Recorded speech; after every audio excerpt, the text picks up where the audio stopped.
banque centrale, ni de banque tout court. Je ne suis pas coupable de ça. Alors, on dit on va faire un jugement et on ne me convoque pas. Moi, le coupable. Moi, l'inculpé. Tout le monde sait où je me trouve.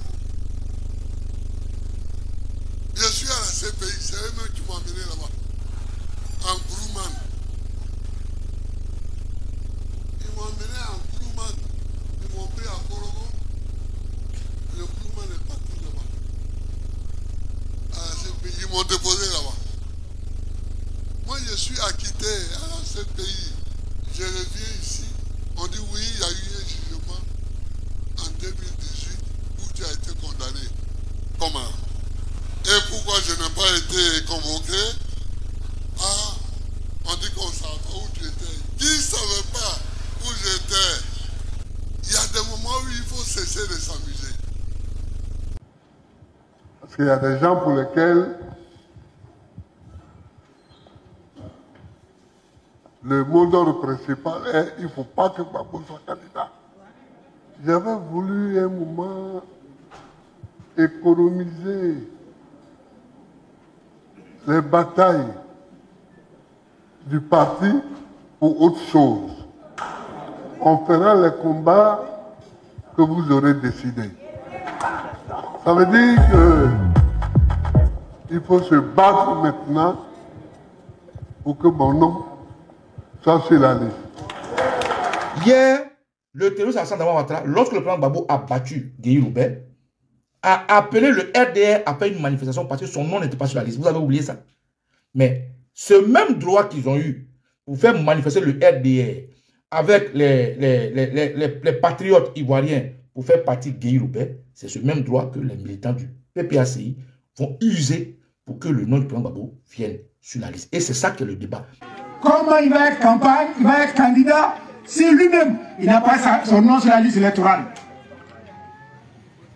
Écrivez, le président Gbagbo aura son nom sur la liste électorale. Quoi qu'il fasse, quoi qu'il dise, tranquillisez-vous, Gbagbo aura son nom sur la liste électorale. Les Ivoiriens, voilà, doivent comprendre que ils doivent s'approprier leur destin. Voilà. Ils doivent s'approprier leur destin. Ce qu'ils veulent que leur pays soit, c'est ce qu'il sera. Voilà. Laurent Gbagbo a dit qu'il est candidat. Il appartient à un parti politique. Et c'est ce parti politique qui lui a demandé, en âme et conscience, d'être son candidat. En le demandant, on savait pertinemment que Laurent Gbagbo n'était pas sur la liste électorale.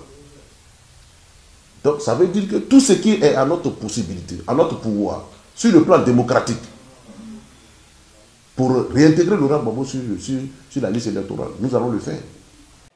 Conformément à notre culture démocratique, asseyons-nous et discutons.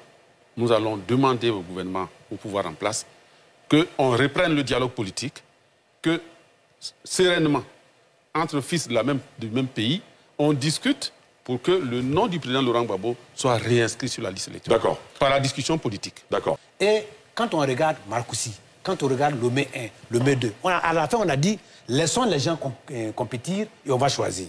C'est ce qui a amené le président Ouattara au pouvoir. Et nous avons contribué à l'élaboration d'un document qui a été remis sous le président Bédier, la rencontre à 3, le 14 juillet, je crois, 2022, au président de la République. Nous avons dit qu'il faudrait que nous ne créions pas de conditions pour revenir à la crise et que tous ceux qui ont été condamnés par rapport à des crises politiques, il faut les libérer pour que les gens puissent compétir. Nous, on ne rentre pas dans cette querelle judiciaire ni juridique. On dit, asseyons-nous et discutons pour éviter que les fantômes du passé ne viennent nous hanter aujourd'hui. Je rappelle que lorsque le président Alassane Ouattara a été exclu par la Cour suprême en 2000, Laurent Gbagbo était candidat. C'était sous la transition militaire et lorsque le président Laurent Gbagbo est devenu président, après les rencontres à Pretoria en 2004, il a pris une décision en 2006 à la demande de Thabo Mbeki pour que, conformément en s'appuyant sur l'article 48 de notre Constitution, pour que l'ancien Premier ministre Alassane Ouattara l'ancien président de la République, Henri Konan Bédié, soit candidat en 2010, à titre exceptionnel en 2005, pardon. Donc, on a réglé ce genre de questions pour avancer par une volonté politique. Nous avons déjà écrit au gouvernement. Nous avons écrit au gouvernement depuis le 15 mars dernier pour lui dire que nous voulons le rencontrer pour que nous discutions justement de la question de la réinscription du président Laurent Gbagbo sur la liste électorale. Puis c'est une question politique. Et donc nous avons écrit depuis le 15 mars. Le gouvernement ne nous a pas encore répondu. Or, je pense qu'ils auront l'élégance de nous répondre. Nous pensons que parce que l'emploi du temps a été chargé, donc ils n'ont pas eu le temps, ils vont nous répondre certainement. Nous allons les rencontrer. De toute façon, parce qu'il y a plein de mécanismes pour régler ces contentieux.